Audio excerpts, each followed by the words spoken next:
اس channel کے ذریعے پیش کیے جانے والے مختلف دینی پروگراموں سے فائدہ اٹھانے کے لیے ہمارے اس چینل کو آپ خود بھی سبسکرائب کر لیں اور نئی ویڈیوز کے نوٹیفیکیشن کے لیے بیل آئیکن کو پریس کر لیں اور ساتھ ساتھ دوسروں کو شیئر کر کے ثواب جاریہ حاصل کریں۔ ایک سوال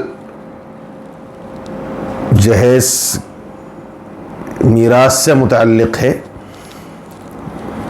پوچھنے والوں کا حاصل یہ ہے کہ لڑکی اور بیٹی کو شادی کے موقع پر جو جہیز وغیرہ دیا جاتا ہے تو کیا وہ وراثت کی طرف سے کافی ہے یا ان کو وراثت الگ سے دینی پڑے گی؟ دیکھیے، پہلی بات تو یہ ذہن میں رکھنا چاہیے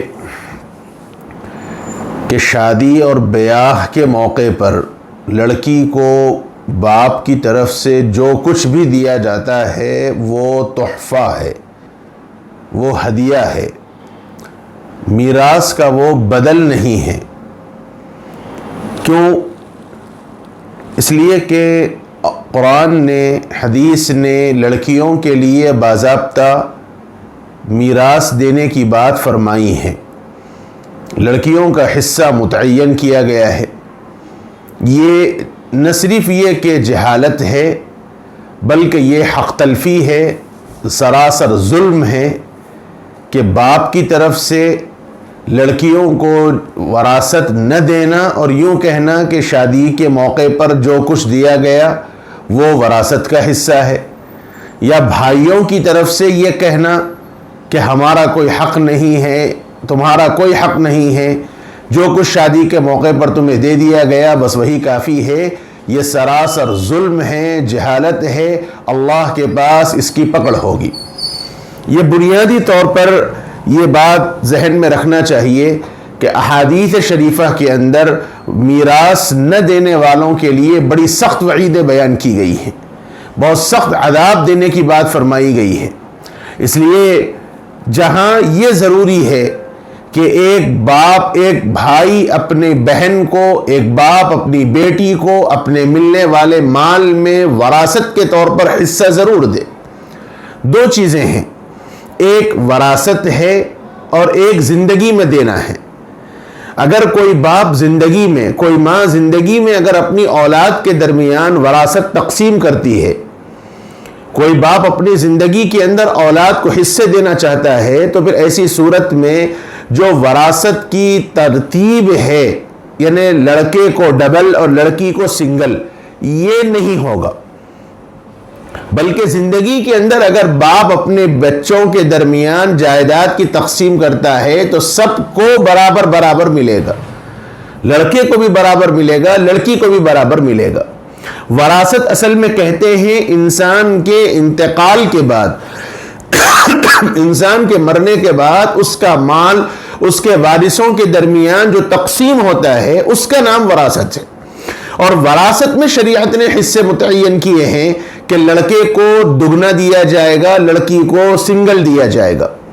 یعنی اگر وراثت کے اعتبار سے لڑکی کو 8 آنے ملتے ہیں تو پھر لڑکے کو 1 روپیہ ملیں گے، ایک مثال کے اعتبار سے۔ مثال کے طور پر لڑکی کو اگر 1000 روپے حصہ آتا ہے تو لڑکے کو 2000 روپے حصہ آئیں گے۔ یعنی للذکر مثل حظ الانثیین قرآن مجید نے بیان کیا ہے کہ مرد کو عورتوں کے مقابلے میں دگنا حصہ دیا جائے گا۔ اس لیے اگر باپ کے انتقال کے بعد وراثت تقسیم ہوتی ہے تو پھر ایسی صورت میں ساروں کے درمیان وراثت کے جو تقسیم قرآن مجید نے بیان کی ہے اس اعتبار سے تقسیم ہوگی۔ یعنی پہلے اگر میت کے اوپر جو بیماری کے لیے اللہ نہ کرے کوئی اخراجات ہوئے ہوں، یا میت کے اوپر، مرحوم کے اوپر کوئی قرضہ ہو، یا مرحوم کی تجہیز و تکفین کے واسطے جو اخراجات ہیں، پہلے ان کے مال میں سے وہ حصہ ادا کیا جائے گا۔ اور اسی میں مہر کا بھی مسئلہ ہے۔ اگر مرحوم نے اپنی زندگی کے اندر اپنی بیوی کو مہر نہیں دیا ہے تو مہر ایک دین ہے، مہر ایک قرضہ ہے، اس مہر کی ادائیگی ضروری ہے، اور میت کے مال میں سے عورت کو پہلے بطور دین کے، قرض کے مہر کا مال دیا جائے گا، اور پھر اس کے بعد جو مال بچے گا اس مال کو وارثوں کے درمیان تقسیم کیا جائے گا۔ لڑکے کو ڈبل ملے گا، لڑکی کو سنگل ملے گا، اگر مرحوم کی بیوی ہے تو بیوی کو 8واں حصہ ملے گا۔ یہ شرعی ایک تقسیم ہے۔ اس لیے بہتر یہ سمجھ میں آتا ہے کہ ایسے کوئی مسائل جب جائیداد کے ہوں، وراثت کے مسائل ہوں، تو کسی بھی دارالافتاء سے رجوع کرنا چاہیے۔ وراثت کے مسئلے کو اورلی عام طور پر نہیں بتایا جاتا، زبانی نہیں بتایا جاتا، وراثت کے مسائل کو دارالافتاء سے رجوع کیا جاتا ہے۔ دارالافتاء میں اپنے مسائل رجوع کر کے آپ فتویٰ لے سکتے ہیں۔ بہرحال اصل جو سوال کا حاصل یہ ہے کہ لڑکی کی شادی کے موقع پر جو کچھ اس کی ضروریات کے اعتبار سے دیا جاتا ہے وہ باپ کی طرف سے، بھائی کی طرف سے وہ ایک ہدیہ ہے، وہ ایک تحفہ ہے، لہذا ہدیہ اور تحفہ میراث کا بدل نہیں ہو سکتا، اس لیے پورا حق اس کو ملے گا۔ لڑکی کا جو حصہ ہے وہ حصہ پورا کا پورا شرعاً دینا ضروری ہوگا۔ اگر بھائی نے، باپ نے اگر اپنی بیٹی کا حصہ نہیں دیا ہے تو کل عند اللہ وہ گنہگار ہوگا، اور بڑی سخت وعیدیں بیان کی گئی ہیں جو آدمی وراثت کے مال کو وارثوں کے درمیان صحیح طور پر تقسیم نہیں کرتا۔ اس لیے ہمارے معاشرے کے اندر اس میں بہت بڑی قباحت اور بڑی برائی بیان کی جاتی ہے کہ عام طور پر اس مسئلے میں کوتاہی برتی جاتی ہے۔